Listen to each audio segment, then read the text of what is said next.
merci d'être fidèle à notre jeu. Qui veut gagner des neurones? Alors aujourd'hui, nous sommes en compagnie de Chorouk et Ilyes du centre de loisirs de la rue Charles-Hermite à Paris. Alors je vous rappelle que c'est un jeu où on ne se prend pas au sérieux, où on s'amuse en apprenant plein de choses. Merci de les encourager. Alors, comme d'habitude, nous avons un savant, et notre savant du jour aujourd'hui est Bernard Nomblot, de la Cité des Sciences et de l'Industrie. Bonjour Bernard. Bonjour à tous. Alors, quel est le sujet du jour? Le sujet du jour, les astronautes, les conquérants de l'espace. Les conquérants de l'espace!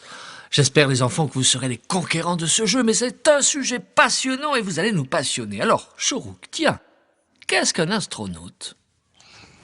C'est un homme qui a pris des affaires de l'espace et qui est parti sur la Lune. Oui, adieu papa, maman, et hop, je vais sur la Lune. Hein? Bon, alors, je me tourne vers toi maintenant, Ilyes, et je te pose cette question, est-ce que tu aimerais être un astronaute? Je n'aimerais pas être un astronaute parce que je ne sais pas, moi. Imagine Oui? le drapeau. Le Il drapeau. se plante dans le casque. Oh non! Et j'ai plus d'explication. Bon, écoute, tu as raison, c'est dangereux un drapeau. On enlève le drapeau et on part comme ça. Allez. Alors, écoutez bien les enfants. Ça va être la première question. Alors, on est bien concentrés. Vos camarades sont derrière vous. On vous écoute. Écoutez bien.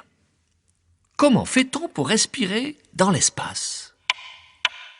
Comment on fait pour respirer dans l'espace? Ah, oui. Alors oui, Ilyes, t'as la réponse. Alors vas-y. On achète, je Oui. sais pas moi, dans un magasin d'astronautes.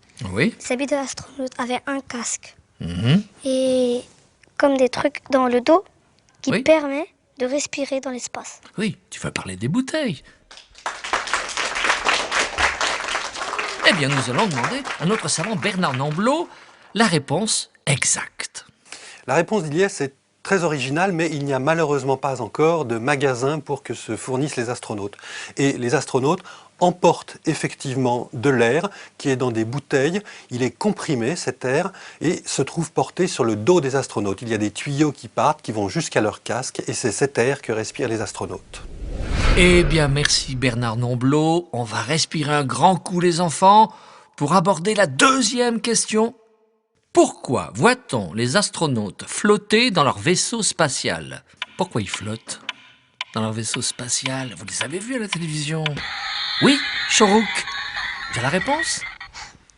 Parce que comme il y a pas d'air,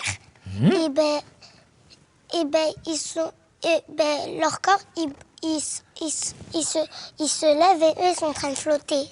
Et la porte s'ouvre et eux, ils sortent. Et la porte s'ouvre et il sort. Mais c'est simple, c'est simple.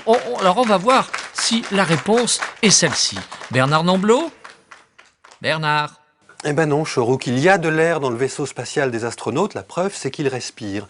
Par contre, leur vaisseau va tellement vite autour de la Terre qu'il est en chute libre en permanence et l'astronaute est en chute libre dans le vaisseau qui lui-même est en chute libre. C'est une chute à la fois de l'astronaute et du vaisseau spatial, c'est pour ça que l'astronaute semble flotter dans son vaisseau spatial. Eh bien, merci Bernard Nomblot pour cette très bonne réponse. Et on va tout de suite enchaîner les enfants par la troisième question. Alors là, vous êtes prêts? Attention. Quelle température fait-il dans l'espace? Est-ce qu'il fait chaud? Est-ce qu'il fait froid? Oui, Ilyes. Dans l'espace, moi je dis qu'il fait chaud. Oui. Il fait très très chaud. Et pourquoi? Parce que à cause du soleil, comme la Lune elle est là et comme la Terre elle tourne autour de la Lune et du soleil, Oui.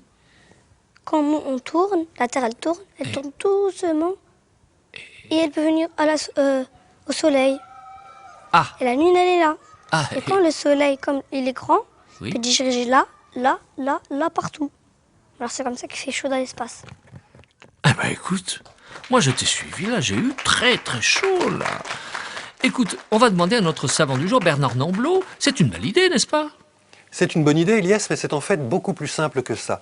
Sur Terre, on a des températures ni trop chaudes ni trop froides, essentiellement parce qu'il y a une atmosphère autour de nous.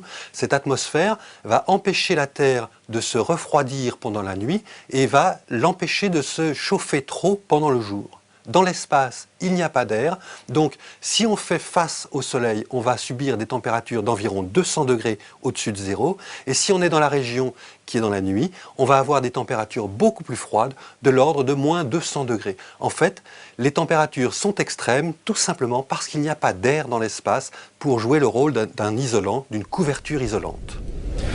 Eh bien, on va continuer à apprendre plein de choses, les enfants, avec cette dernière question. Écoutez bien.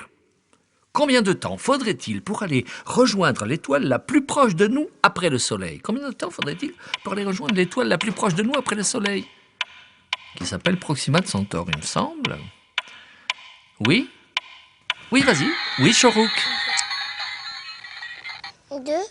2. De quoi? 2 années. Ah, 2 années. Sinon, on peut dire 4. Sinon, on peut dire... Ah, alors Sinon, on peut dire 4. Ah, t'es pas sûr de toi. Alors, on va demander à Bernard. Bernard. L'étoile la plus proche de nous se trouve à 4 années-lumière. Si nous pouvions nous déplacer à la vitesse de la lumière, c'est-à-dire 300 000 km en une seconde, on mettrait 4 ans pour y aller. Malheureusement, nos vaisseaux spatiaux les plus rapides se déplacent non pas à 300 000 km par seconde, mais au grand maximum à 30 km par seconde. Ça veut dire qu'à la vitesse de nos vaisseaux spatiaux les plus rapides, il nous faudrait presque 1 milliard d'années pour parvenir à l'étoile la plus proche du Soleil. Merci pour ces réponses impressionnantes. Et c'est ainsi que se termine notre jeu. On s'est amusé, on s'est bien amusé, on a appris plein de choses. Et merci à Bernard Nomblot de la Cité des Sciences et de l'Industrie. Merci à vous, bravo à Elias et Shorouk. Et n'oubliez pas de regarder le ciel, on y voit passer des satellites. Et le plus brillant de ces satellites, c'est la Station Spatiale Internationale.